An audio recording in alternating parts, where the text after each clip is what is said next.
വയനാട്ടിലെ അമരക്കുനിയിൽ വനംവകുപ്പ് സ്ഥാപിച്ച തെർമൽ ക്യാമറയിൽ കടുവയുടെ ദൃശ്യങ്ങൾ പതിഞ്ഞു എന്ന വാർത്ത. പുതിയ കൂടിന് സമയം കടുവ എത്തിയെന്നാണ് വനംവകുപ്പിന്റെ സ്ഥിരീകരണം. ഇപ്പോൾ സുർജിത് അയ്യപ്പത്ത് അമരക്കുനിയിൽ നിന്ന് ചേരുന്നു.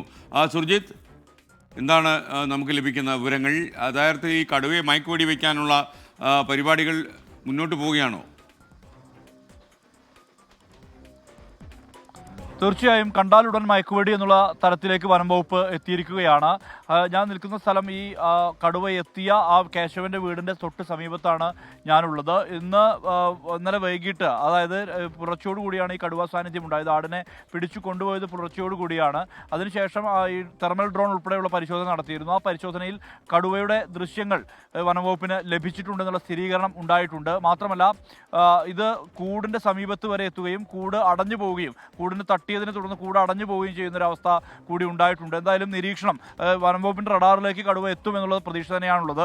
ഈ ഭാഗം, അതായത് ഈ വീടിൻ്റെ തൊട്ട് താഴ്ഭാഗം എന്ന് പറയുന്ന ആ സ്ഥലം ഒരു കൊല്ലിയാണ്. അതായത് ഈ വയൽ പോലെ, ചതുപ്പ് പോലുള്ള പ്രദേശമാണ്.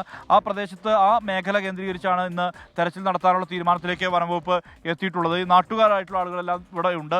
ഈ ക്യാമറയിൽ കുടുങ്ങിയെന്ന് തന്നെയാണ് പറയുന്നത്. ക്യാമറ കുടുങ്ങി, അങ്ങനെയാണ് ഫോറസ്റ്റുകാർ പറഞ്ഞിരിക്കുന്നത്. കൂടിൻ്റെ അടുത്ത് കടുവയെത്തി, അങ്ങനെയാണ് കൂടടഞ്ഞു പോയി.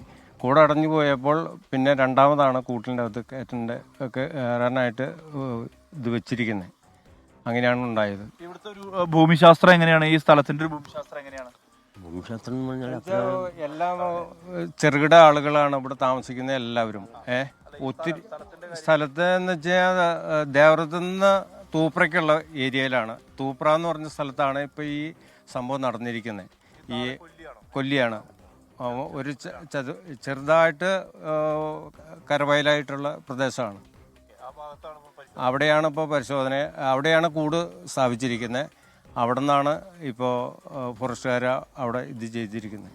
ഫോറസ്റ്റ് ഉദ്യോഗസ്ഥർ ആ മേഖലയിലെല്ലാം തന്നെ പരിശോധന നടത്തുന്നുണ്ട്. കുങ്കിയാനകളെ ഇന്ന് എത്തിക്കാനുള്ള സാധ്യതയും കാണാനുണ്ട്. കുങ്കിയാനകൾ ഏതാണ്ട് ചീയമ്പ് എന്ന് പറയുന്ന മേഖലയിലാണ് കുങ്കിയാനകൾ നിലനിൽക്കുന്നത്. അവരെ കൂടി ഇവിടേക്ക് എത്തിച്ചുകൊണ്ടുള്ള ഒരു പരിശോധന എന്നുള്ള തരത്തിലേക്കാണ് വനംവകുപ്പ് കടക്കാൻ വേണ്ടി പോകുന്നത്. DFO അല്പസമയത്തിനകം തന്നെ ഇവിടേക്ക് എത്തുമെന്നുള്ള വിവരം കൂടി നമുക്ക് ലഭ്യമാവുന്നുണ്ട്. എന്തായാലും പഴുതടച്ചുള്ള ഒരു പരിശോധന ഇന്ന് പരമാവധി ഈ കടുവയെ കൂട്ടിലാക്കാനുള്ള ശ്രമം തന്നെയാണ് വനംവകുപ്പ്, അത്തരം ശ്രമമാണ് വനംവകുപ്പ് നടത്തിക്കൊണ്ടിരിക്കുന്നത്. SK.